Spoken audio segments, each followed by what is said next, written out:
আমি যেটা ভাবি যে ওদের নিশ্চয়ই এতদিনের রিভাইভ হয়েছে, আমরা কাদের দল করছিলাম, কারা আমাদের নেতা ছিল, তাদেরই তো মোরালি কোনো শক্তি নাই, যার কারণে তারা নিশ্চয়ই এবার সিদ্ধান্ত নেবে এবং সেটা তারা অনেক বেশি আসলে স্বতন্ত্রের দিকে ঝুঁকবে বলে একটা ওয়াইল্ড বোঝা যায়।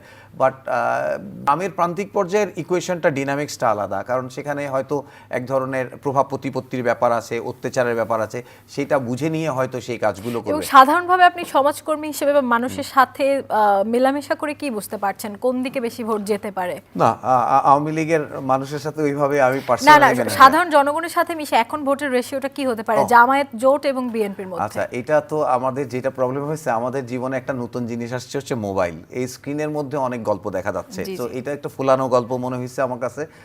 বিকজ দেখেন, সলিড কিছু নাই, সব কিছু হচ্ছে বিলো দি বেল্ট খেলার একটা চেষ্টা আছে।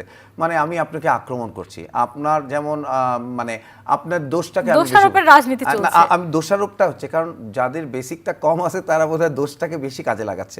এটা মার্কেটিং।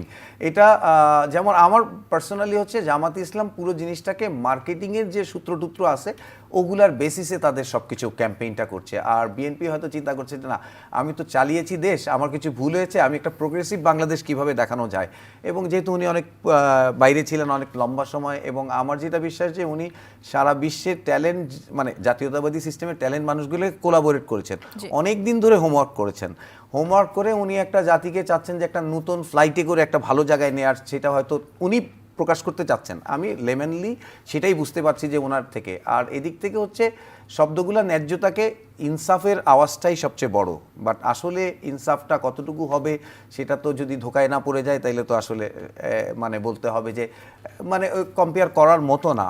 আবার আপসেট হওয়াটা অস্বাভাবিক না, সেটাও আমি মনে করি, বিকজ ভোটটার রেজাল্টটা আসলেই বোঝা যাবে। বাট মনে হচ্ছে যেটা যে আমি প্র্যাকটিক্যালি যা ঘুরছি তার সাথে আসলে মোবাইলের মিল সেভাবে নাই।